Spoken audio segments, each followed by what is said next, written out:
everyone, this is Faith Marie from Provo, Utah, and this is my song, Addict of the Gallery. I really hope you guys enjoy it. Thanks.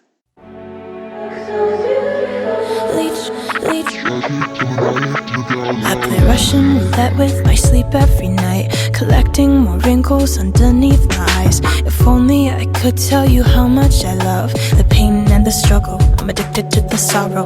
Guess I turned something bad into something worse. I'd rather be alone, and maybe that's how this works. I've gotten so used to the feeling of rejection, set myself up with these expectations. God really likes to test me, but the way I like to see it is more material, feeling though, taking scraps from destruction, building me up again, sculpted with melodies carved in the crevices. But I stand alone, only to admire, never to touch. Reach out with my hands, but it never connects. I'm a complicated mess that I've come to accept, so go ahead and disappoint me. I'll always feel isolated and lonely, it's part of being a showpiece. I'm addicted to the ocean. I'm hanging up in a room full of silence, bleeding colors from the pain and the violence. Don't it look so beautiful? Bleed tragic. I'm hanging up like a dying bouquet, drying out like a half-eaten pastry. Don't it look so beautiful? Bleed tragic. I'm addicted to the gallery. That was Ooh, I like like that. that. Yeah. It's so different. Well, I like the simplicity of just the piano, bass, drums, and vocal, and the vocal is well produced, so that you can hear everything so clearly. Addiction is very good, and the Very vocal is good. nice and airy. We love an airy vocal. I thought it was great. It kind of reminded me of Hamilton, you know, the show, in that rap section, especially as she was like pushing the vocal, like you could really hear like the emphasis behind certain words, and you know, that's what the Hamilton guys do so well. There. Yeah. Loved the lyrics. They were so dark. Dark. Very as dark. fuck. I especially like the first lyrics you hear are, I play Russian roulette with my sleep every night, collecting more wrinkles underneath my eyes. If only I could tell you how much I love the pain and struggle. I'm addicted to the sorrow. It's so dark and deep, and she paints a picture, that's for sure. Yeah, I mean, it gave me a sense of, like, it was dark, but I still had that sense of power behind the lyrics and behind her performance. So It is empowering, yeah. Yeah, even though, like, the lyrics give that very, like, helpless feel. Like, it's very kind of exactly what you said. Like, if she did it in a different way, it would have came over much different. Like, could have easily came across with the emotions of, like, sad, weak, would have painted a very different feeling. But because she gave it that kind of attitude and, you know, it just still had that sense of power for me, which I quite liked. Yeah, there was definitely grit in the vocal performance, and I don't know if that's just Faith being an incredible professional, or maybe that's a lot of times that's like the producer being like getting the artist comfortable and Getting her in the comfortable vibe. enough to be like, add some grit to that one word. But I thought it was great. I thought the harmonies were awesome. There was like harmonies throughout in the background, lovely airy harmonies, and the piano leads I thought particularly were really nicely EQ'd. They were really nicely touched up and produced, and brought it forward enough to not be in the way. It just sat very nicely in the mix. I just enjoyed the song. It's something different. It's something that we really haven't had on the show yet. It's a first. Yeah, It's very theatrical, and I really enjoyed it. And I just implore you guys listening, go check it out on our Spotify playlist. We'll leave a link in the description, and we'll put the whole song there, because the whole song it's like this. It's really well written and it's well arranged, and I just enjoyed it a lot. And I had to listen to it a couple of times to kind of work out if I was in the session, what I would have added or what I would have brought up. And just for me, there's some sub build up in that rap section, and I don't know if it was intentional or what, but I think it just muddied up the low end a little bit. And for me, just some surgical EQ would have just hit the spot there.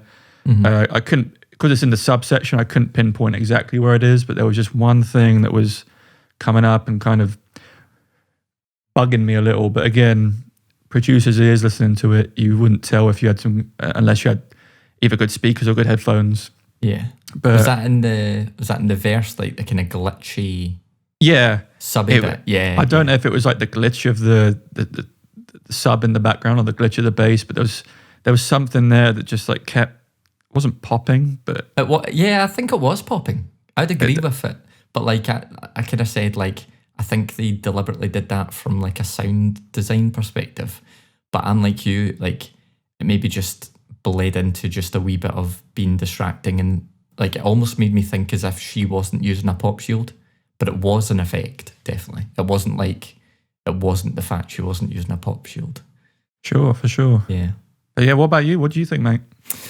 Yeah, like I really enjoyed it. I had to listen to it a couple of times because it's one of those songs that's like there's a lot to it. Like it maybe seems on the surface level, simple, but you could really dive into this track and I wanted to do that. So yeah, that kind of sub glitch effect, I paid particular kind of attention to in the verse because I was like, oh, that's different.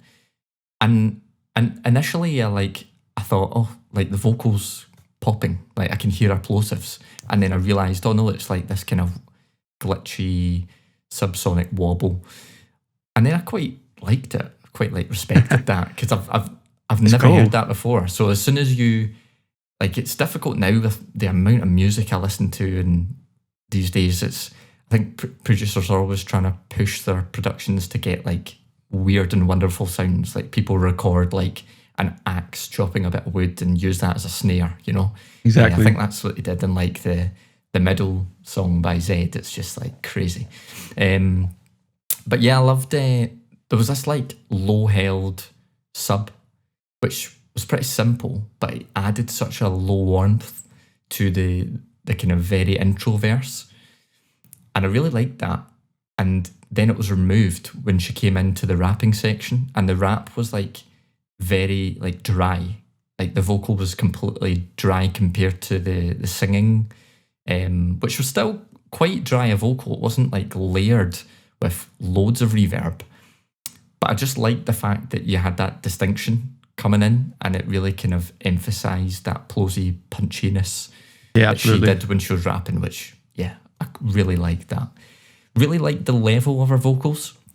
So well produced, well like gain staged throughout. There was no, you said, like the diction was great, but the levels were also great. So I wasn't losing any like words.